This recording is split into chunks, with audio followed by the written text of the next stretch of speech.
Bendito seja o nome do nosso Senhor Jesus. Vamos ler nessa manhã o livro do profeta Jonas, capítulo 1. A palavra do Senhor veio a Jonas, filho de Amitai, dizendo: Levante-se, vá à grande cidade de Nínive e pregue contra ela, porque a sua maldade subiu até a minha presença. Jonas se levantou, mas para fugir da presença do Senhor, para Tarsis. Desceu a Jope, encontrou um navio que ia para Tarsis, pagou a passagem e embarcou no navio para ir com eles para Tarsis, para longe da presença do Senhor. Mas o Senhor lançou sobre o mar um forte vento, levantou-se uma tempestade tão violenta que parecia que o navio estava a ponto de se despedaçar. Então os marinheiros ficaram com medo e clamavam cada um ao seu Deus. Lançaram no mar a carga que estava no navio para que ele ficasse mais leve. Jonas, porém, havia descido ao porão do navio, ali havia se deitado e dormia profundamente. O capitão do navio se aproximou de Jonas e lhe disse: O que está acontecendo com você? Agarrado no sono? Levante-se, invoque o seu Deus. Talvez assim seu Deus se lembre de nós, para que não pereçamos. Os marinheiros diziam uns aos outros: Vamos lançar sortes para descobrir quem é o culpado desse mal que caiu sobre nós. Lançaram sortes e a sorte caiu sobre Jonas. Então lhe disseram: Agora nos diga, quem é o culpado por este mal que nos aconteceu? Qual é a sua ocupação? De onde você vem? Qual a sua terra? De que povo você é? Jonas respondeu: Eu sou hebreu e temo o Senhor, o Deus do céu que fez o mar e a terra. Então os homens ficaram com muito medo e perguntaram: O que é isso que você fez? Pois aqueles homens sabiam que Jonas estava fugindo da presença do Senhor, porque ele lhes havia contado. Então lhes perguntaram: O que devemos fazer com você para que o mar se acalme? Disseram isso porque o mar ia se tornando cada vez mais intempestuoso. E Jonas respondeu: Peguem-me e me lancem no mar, então o mar ficará calmo, porque eu sei que por minha causa esta grande tempestade caiu sobre vocês. Em vez disso, os homens remavam, esforçando-se por alcançar a terra, mas não podiam, porque o mar ia se tornando cada vez mais tempestuoso contra eles. Então clamaram ao Senhor e disseram: Senhor, rogamos-te que não nos deixe perecer por causa da vida deste homem, e não faças cair sobre nós este sangue inocente, porque tu, Senhor, fizeste o que foi do teu agrado. Em seguida os marinheiros pegaram Jonas, o lançaram no mar, e a fúria do mar se acalmou. Então esses homens temeram muito o Senhor, ofereceram sacrifícios ao Senhor e fizeram votos. O Senhor ordenou que um grande peixe engolisse Jonas, e Jonas esteve 3 dias e 3 noites no ventre do peixe. Profeta Jonas, um livro escrito, uma revelação de Deus para todas as gerações. Poderíamos dizer que o livro de Jonas, a sua grande mensagem é o amor universal de Deus por todos os povos, por todas as nações, por todas as etnias. Nós sabemos que o Primeiro Testamento, que nós chamamos de Antigo Testamento, enfatiza muito o fato de Deus ter chamado Abraão, chamado um povo, para dar a este povo, o povo de Israel, a sua revelação escrita, a sua palavra, através deles o Messias vir. Mas o amor de Deus por todos os povos é uma revelação clara de Gênesis a Apocalipse. O Senhor ama a todos os povos e o Senhor quer salvar a todos. E o livro de Jonas nos mostra isso. Um profeta de Deus, um profeta chamado por Deus, um profeta que ouviu a voz de Deus. Porém, no capítulo 1, Jonas ouve a Deus, mas não obedece. Amado, o fato de estarmos ouvindo a palavra, lermos a palavra, conhecermos a palavra, não nos torna, por isso, obedientes ou aprovados por Deus. Jonas ouve o Senhor, mas decide fugir da presença de Deus, como se pudéssemos. Capítulo 1 de Jonas, então, nos fala de uma desobediência à voz de Deus. Mesmo sendo profeta, mesmo sendo do povo de Deus, ele era da nação, do povo de Israel. E a palavra de Deus diz que o Senhor falou com ele. Versículo 1 de Jonas 1. A palavra do Senhor veio a ele. A palavra era a seguinte: se levante e vá pregar para Nínive. Nínive, capital do reino da Assíria. Um reino muito violento, maldoso, que além de derrotar os seus inimigos, usava de crueldade para humilhar os inimigos derrotados. Israel já estava sendo aqui, nesse tempo, atingido, não só inicialmente com impostos, mas depois o próprio reino do norte foi invadido por esse império assírio. Então Nínive era uma capital de idolatria, uma capital de malícia, de maldade, de imoralidade. E Deus fala para ele: você vai pregar nessa cidade, uma grande cidade, 500 mil habitantes aproximadamente, alguns estudiosos calculam. Por isso, Jonas não queria ir a Nínive. Por quê, irmãos? Porque Jonas não queria pregar o evangelho para um povo tão mau, tão duro de coração. Jonas ouve Deus, mas ao invés de obedecer a Deus, Jonas faz a sua própria vontade. Amado, nós temos que vigiar muito, porque às vezes o que nós estamos vivendo não é o plano de Deus, mas é o plano B, é o nosso plano. Deus diz para Jonas: vá para Nínive. É muito clara a voz de Deus. E Jonas pega um navio lá em Jope. Hoje essa cidade é a cidade de Tel Aviv atualmente, capital reconhecida pela maioria das nações de Israel, ainda que Israel considere Jerusalém a sua capital real. Mas Jope ficava ali onde hoje é Tel Aviv, e Jonas está ali no porto, e ao invés dele pegar o navio para a direção correta, ele entra no navio para ir para longe, bem longe. Ele foge ele tenta fugir pelo menos para Tarsis, que hoje fica onde fica a Espanha atualmente. Então ele quer fugir da presença de Deus. Amado, você pode estar ouvindo Deus todos os dias, Deus está trazendo palavra, você está ouvindo os profetas de Deus, mas não basta ouvir, é necessário obedecer. Jesus falou, aquele que, escrevendo as igrejas no Apocalipse, Jesus fala: eis que eu estou à porta e bato, se alguém ouvir a minha voz e abrir a porta. Nós podemos ouvir a voz de Deus e não estar fazendo a vontade de Deus. Deus tem uma vontade para a sua vida e para a minha, e a vontade de Deus às vezes contraria os nossos interesses, as nossas vontades, a nossa zona de conforto. Jonas não queria ir para uma cidade tão dura. Talvez ele mesmo e familiares seus sofreram alguns tipos de ataques deste povo inimigo. Talvez ele estava com a memória dele ferida, talvez ele não queria que aquele povo se convertesse, ou talvez nem cresce que aquele povo poderia se converter. Mas Deus ama a todos, e Ele quer usar a mim e você para revelar o seu amor até a pessoas que nós não teríamos condição de revelar se não fosse pela graça dele. Jonas é considerado o João 3,16 do Antigo Testamento.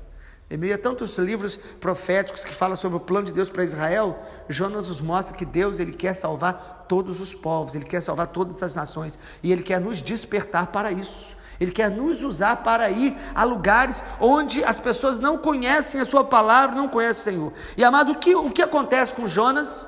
No versículo de número 3, o texto diz que Jonas se levantou para fugir da presença do Senhor. Ele chegou em Jope, encontrou um navio, pagou a passagem. Você percebe que no começo parece que tudo está dando certo para ele? Às vezes a gente acha que o que a gente está fazendo, Deus está aprovando, porque parece que tudo está dando certo. Ele tem dinheiro para comprar a passagem, o navio estava lá. Às vezes a gente acha que Deus está me abençoando, está dando tudo certo. Mas na verdade, amado, chegou um momento onde Deus mostra o seu desagrado. E isso é graça de Deus, isso é misericórdia de Deus. A tempestade que veio sobre o navio que Jonas estava, às vezes a gente pensa como um castigo de Deus, mas não era só um castigo de Deus. Acima disso, era a misericórdia de Deus por Jonas e pela cidade de Nínive. Deus estava ali frustrando os planos de Jonas para cumprir os planos de Deus. Às vezes Deus vai permitir que nós sejamos frustrados em nossos planos para que a vontade perfeita dele se manifeste. Jonas entra no navio, mas no versículo 3 diz que ele entra ali querendo ir para Tarsis, para longe da presença do Senhor. Amado, a presença de Deus está em todo lugar. Mas existe um lugar, espiritualmente falando, que é o centro da vontade de Deus.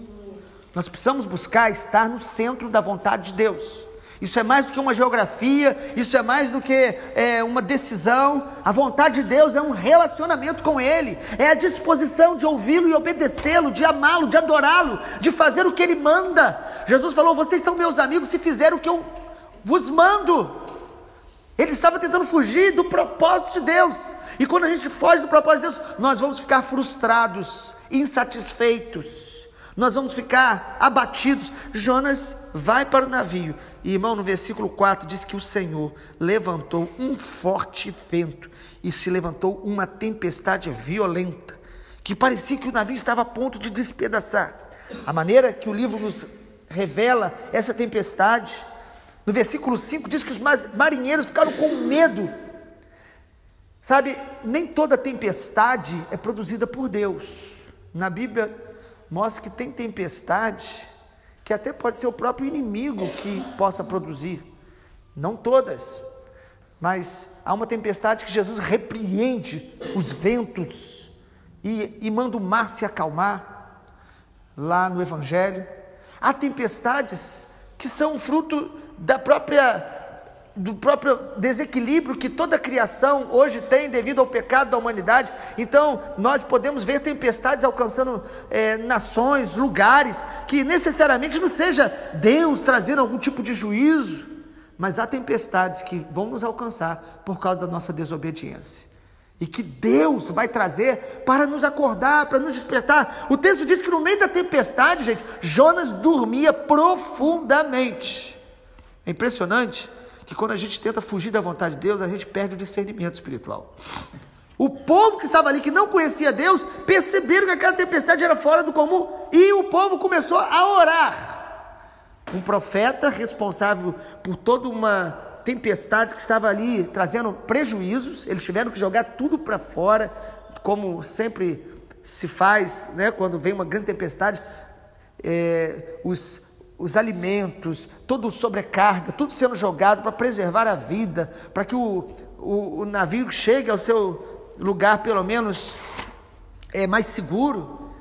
Todo prejuízo, tudo acontecendo, e o povo começa a orar, cada um ao seu Deus. Versículo 5.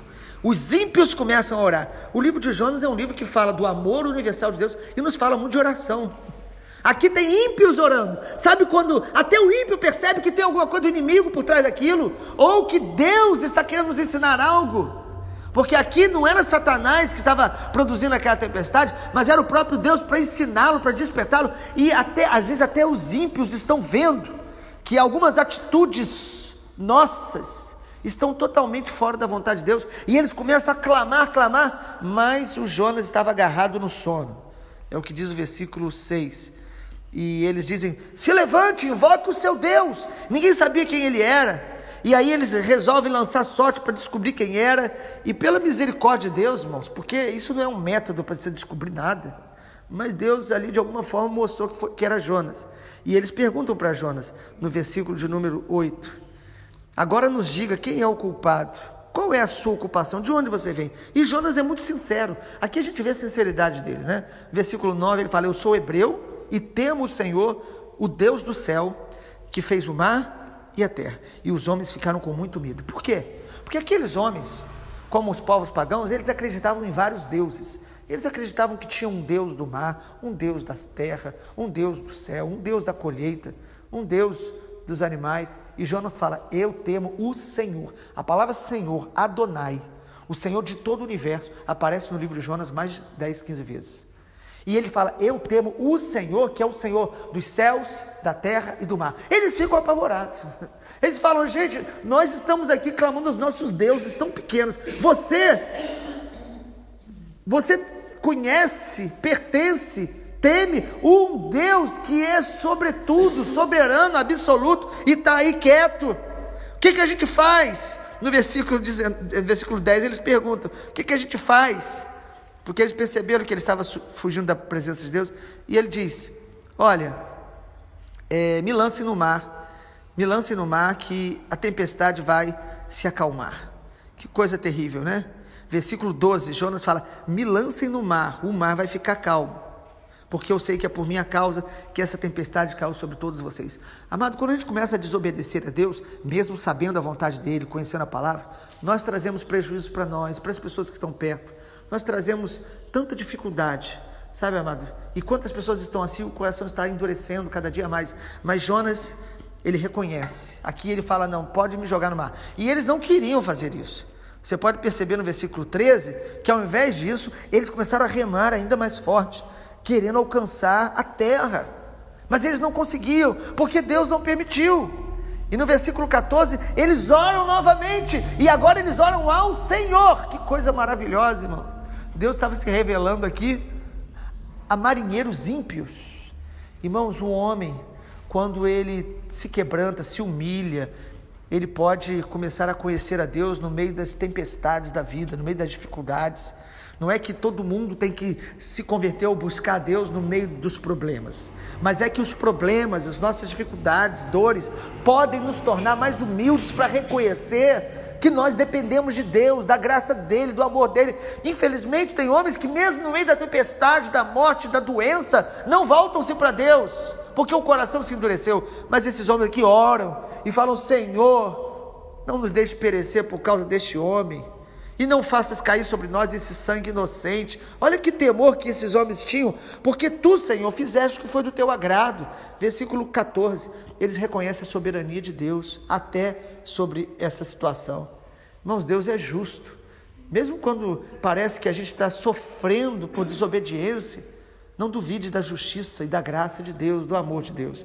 Esses homens reconhecem que Deus é soberano, e no versículo 15 em diante, eles dizem, no versículo 15 diz, em seguida eles pegaram Jonas e lançaram no mar, e o mar e a fúria do mar se acalmou, e os homens temeram muito o Senhor, e ofereceram sacrifício, fizeram votos, e o Senhor ordenou que um grande peixe engolisse Jonas, e Jonas esteve 3 dias e 3 noites no ventre do peixe.